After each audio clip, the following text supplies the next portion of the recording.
What is the difference between an actor and a non-actor? How are we alike? How are we different? And what happens if we spend too much time with non-actors? I'm about to tell you. Stay with me. Stay tuned.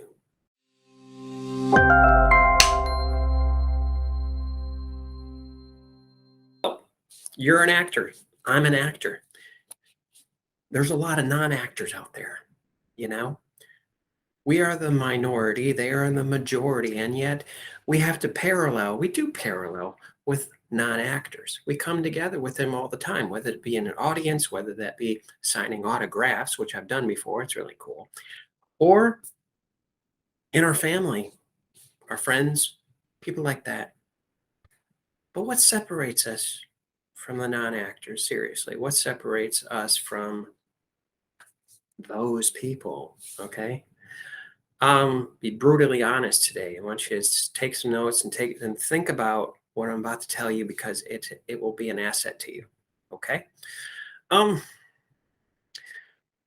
want to tell you something. I put a warning label on this, but I want you to remember this.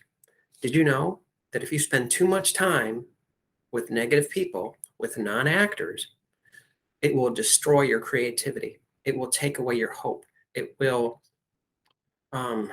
ruin your imagination, and it will hinder you, if not stop you, from pursuing your acting career and opportunities and things like that.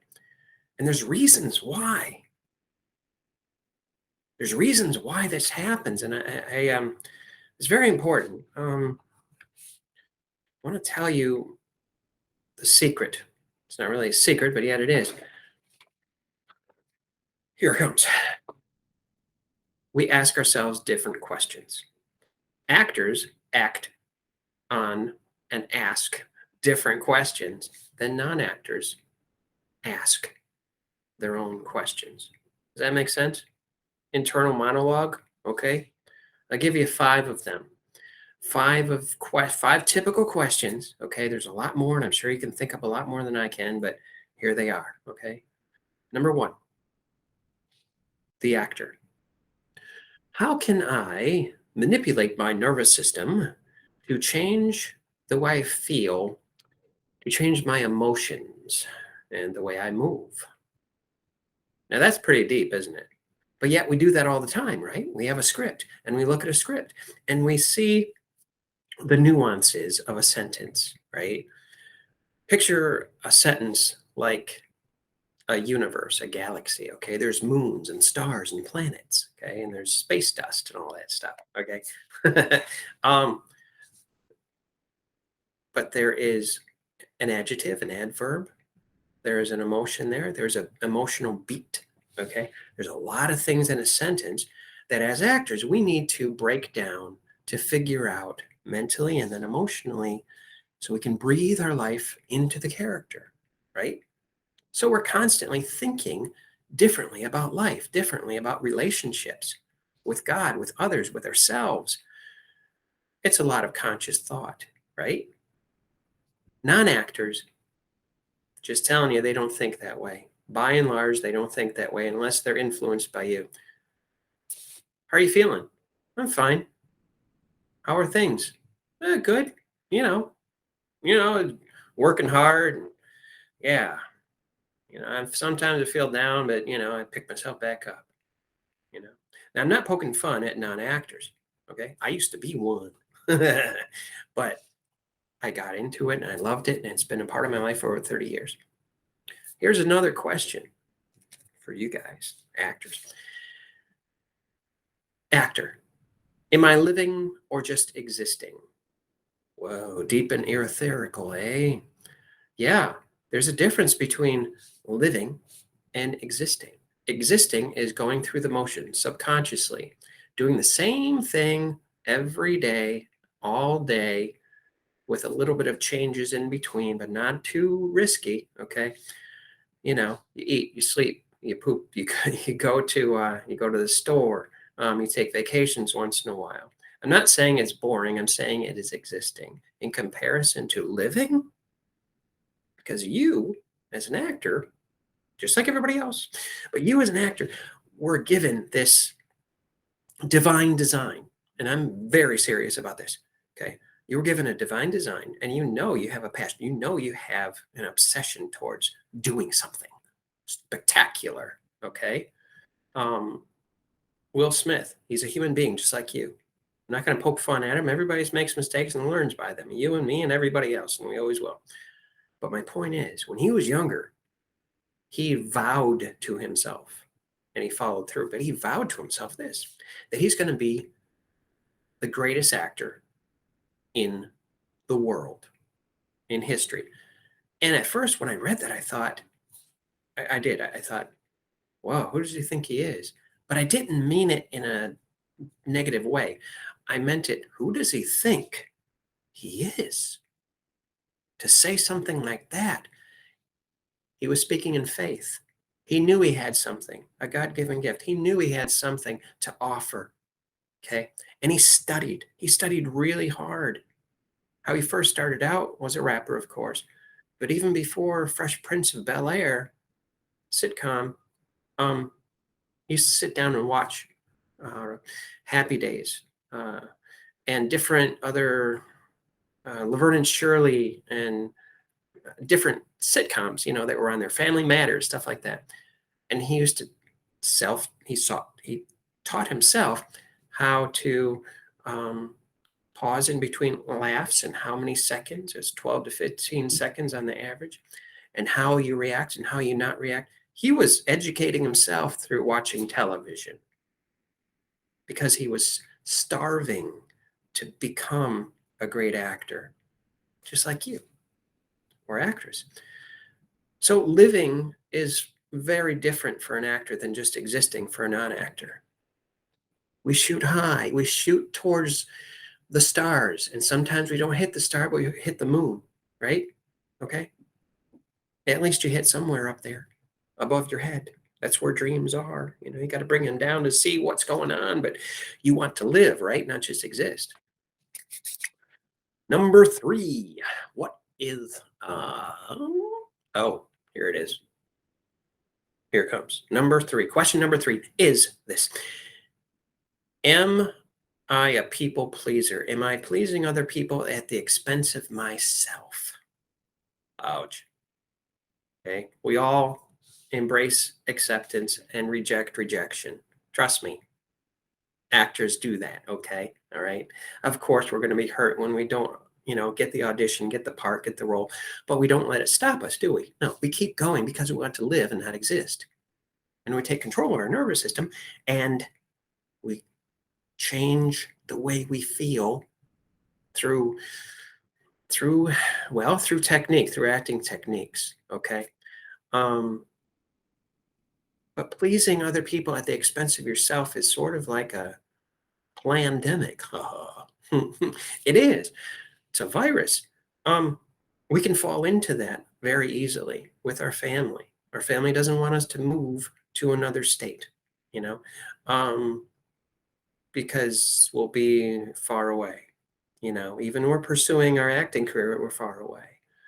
Our friends, our family, coworkers, everybody's going to have something to say, well-meaning people, okay?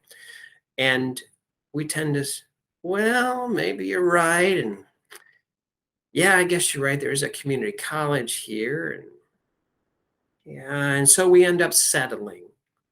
There's nothing wrong with the community college. I went there and I learned a lot.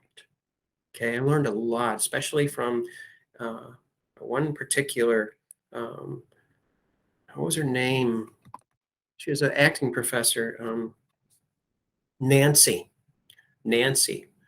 She was an amazing, she really pushed me. I got an A in the class. It was great. But you can't please people. Okay, you see this cup? New York, baby. All right. I got it in New York. Nothing in there, right? Okay. Usually I fill it with coffee or tea or something. So this cup is mine. It is my cup. It is, picture this as your life, the cup. Okay. You fill it up. Anything that goes in the cup is yours. Anything that overflows, you can offer to other people or they can accept it. Okay. Right. But you have to fill your cup first. In order to do that, in order to live and not exist, in order to not please people, you have to fill this cup. And eventually, you will, you know, please those people. But it's not a demand. Okay. One more question.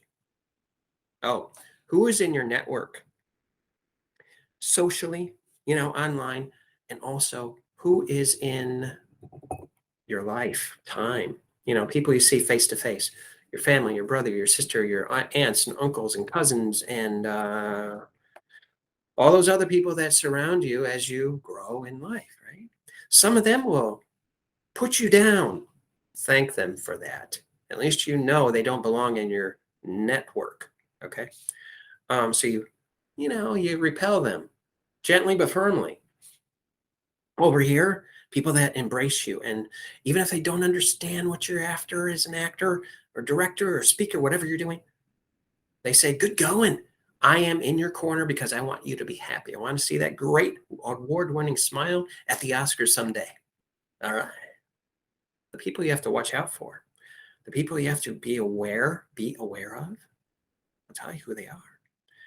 They are the people that say nothing. And they're really weird. Have you ever had somebody say nothing?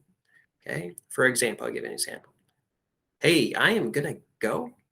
I'm going to go to New York this weekend, and I'm going to connect with different people. I'm going to take a workshop. I signed up for it, and I'm excited about it. And you're going to see me on TV one day, and maybe films. I don't know yet, but I am so thrilled. And they,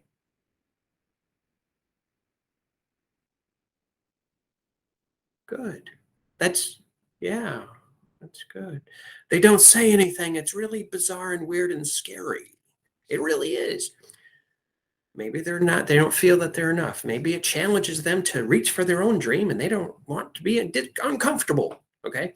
Maybe they're jealous, which I don't understand. I think jealousy is self-loathing because everybody has a unique gift from God that they were chosen by God himself and put in the womb of your mother into you to develop and to grow. So I don't get the point of jealousy. It makes no sense. Jealousy is actually fear. But those are the questions that I want to give to you today. And they're pertinent questions. They really are. Do you have any other questions? Do you have questions that I haven't covered yet? Okay. Between actors and non-actors. It's something you really want to think about. Because you are an actor. You're surrounded by non-actors. You'll always be a minority. So you want to get close with the minority. Right? People who think and act like you, have hope like you, close. Okay. Even if you're an actor and you connect with a dancer, a ballet dancer, you guys are still sensitive to life. You can still connect. A singer. I know an opera singer. She happens to be a great actress. She is an opera singer, like I said, and she's a model. And I'm proud to say she's one of my students. Her name is Nicole, and she lives in North Carolina. And you connect with people that you're like. Like attracts like. Like attracts like. Okay. All right. If you want to use gently use non-actors in your life because they're not on the fence, they're not off the fence, they're in between, they're this and that. Okay. Right. Be their friend, but don't be their buddy. Watch yourself, watch your relationships so you can live and not exist. So you can manipulate your nervous system and be healthy physically, mentally, and emotionally. So you can balance the idea of pleasing people and not all the time. So you can fill your cup, okay, with yourself first and then offer it to other people. Okay. So subscribe, please, to this channel. I appreciate it. Comment if you like, share and like this video. And oh, yes, I'm an acting coach. Okay. DavidThompsonCoaching.co. There it is. Okay. DavidThompsonCoaching.co. If you want a free 45-minute coaching consultation, connect with me and we can set it up. I look forward to hearing from you. Enjoy your day. It's a gift. Unwrap it carefully. And we will talk again. Bye-bye.